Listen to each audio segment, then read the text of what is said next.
If you wanna hear someone listing rhetorical devices used in an 84-year-old movie, then boy did you click on the right video! When people discuss the greatest movie speeches, there's this one that always comes up, Charles Chaplin's speech at the end of The Great Dictator. And since discussing how movies use rhetoric is one of my favorite subjects, whether my audience likes it or not, you bet I'm gonna analyze that speech. The story. For those who don't know, in this film Chaplin plays a Jewish barber and war veteran in the country of Tomania, which is ruled by the dictator Hinkle. Also Chaplin. Hinkle invades and conquers the neighboring country of Austria. I mean Österreich. An invasion that seems to take as long as a single car ride. But through some farcical flukes, the barber and the dictator have exchanged places. And now the barber must give a speech to the gathering rally. And is the speech as great as they say? Well, yes. Rhetorically speaking, it's an exemplary speech. But also, no? It's complicated. Let's start from the start. I should like to help everyone if possible. Jew, Gentile, black man, white. Damn, that would never fly. Let me save the first comment for last. After the least appropriate introduction imaginable for his crowd of hyper-nationalist, racist anti-Semites, here's what he says. We all want to help one another. Human beings are like that. We want to live by each other's happiness, not by each other's misery. We don't want to hate and despise one another. Touching, but that's a case of a famous type of fallacy known as begging the question. Rhetorically it means assuming a conclusion, making a big statement without providing proof. Human beings are like that. For now, I'll point out the rhetorical devices he uses to ornate his text. We have developed speed, but we have shut ourselves in. Machinery that gives abundance has left us in want.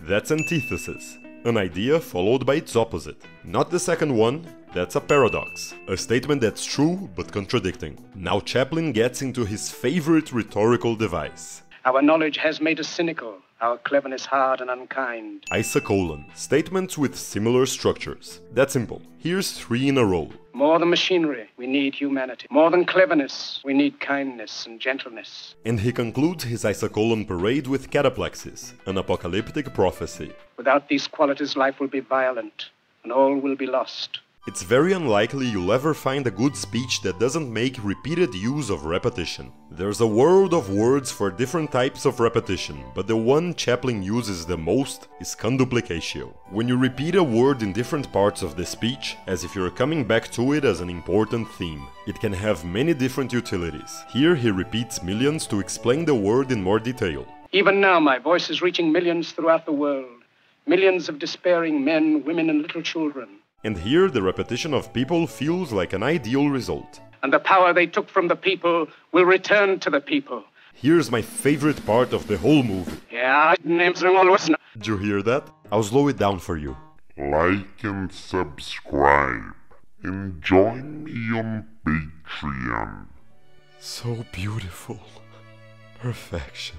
Now we enter the most intricate part of the speech. Perhaps even too much. In a few sentences, Chaplin delivers a tsunami of conduplicatio and isocolon. Soldiers, don't give yourselves to brutes, men who despise you and slay you, who regiment your lives, tell you what to do, what to think, what to feel, who drill you, dive you, treat you like cattle, use you as cannon fodder. Now pay attention to his use of the words men, cattle, and machine. Treat you like cattle, use you as cannon fodder, don't give yourselves to these unnatural men, machine men, with machine minds and machine hearts. You are not machines, you are not cattle, you are men. Damn, this is a skilled orator. The influence of Shakespeare's Julius Caesar is just... You are not machines, you are not cattle, you are men.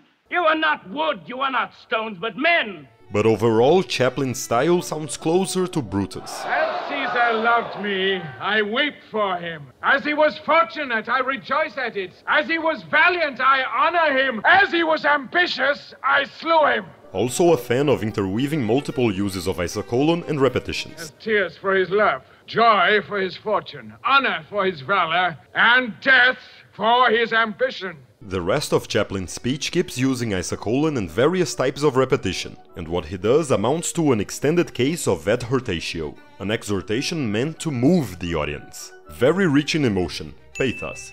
Soldiers, don't fight for slavery, fight for liberty! At the end of the day, this is a political speech. It counts as deliberative rhetoric. It's the branch of rhetoric concerned with the future. That's why it's common to tell the audience, don't do this, do that. You, the people, have the power! Mind how he repeats power to make it more specific each time. The power to create machines, the power to create happiness! The same with world. Let us fight for a new world, a decent world. Remember antithesis? He does it again. Dictators free themselves, but they enslave the people. Finally, the famous climax.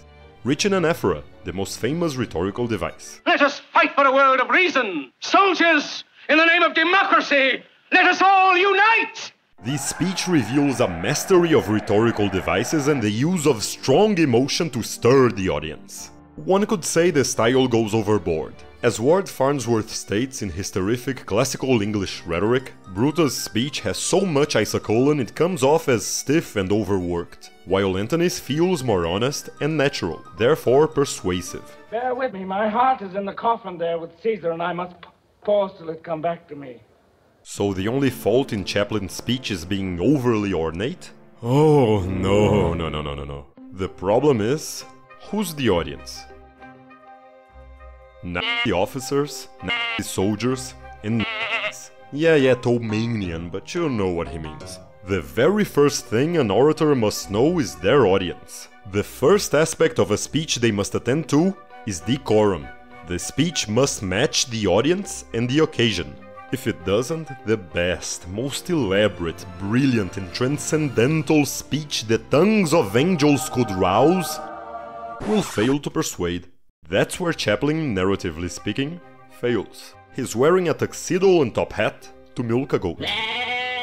Let's not even mention how this poor, uneducated barber has a Cicero inside him somehow. Imagine being unexpectedly told to deliver a speech and you rapid-fire a rhetorical catalog, passionate language and opportune and correct biblical references. In the 17th chapter of St. Luke it is written, the kingdom of God is within man, not one man nor a group of men, but in all men, in you. That's what they call a natural. We would all love to believe that Hinkle brainwashed the nation towards hate and militarism. But the truth is, he simply voiced what his people already wanted to hear. If he suddenly started advocating for the exact opposite, I should like to help everyone if possible. Jew, Gentile, black man, white. He'd be taken away and replaced with the next angry mouthpiece. Far from perfect. But, on the other hand, this is Chaplin's world. The crowd cheers him. Normal human psychology is not why we watch Charles Chaplin comedies. We think too much and feel too little. I'd say we watch them to be delighted by a resilient, clumsy tramp getting by on his wits and finding a happy ending. Plus, Chaplin's ultimate audience isn't really Tomanian but real people in movie houses across the globe. It's a strange and rare case of a movie's climax breaking the fourth wall and going beyond its narrative and into real life. I wouldn't call it the best movie speech, but I'd say it's much more than a movie speech.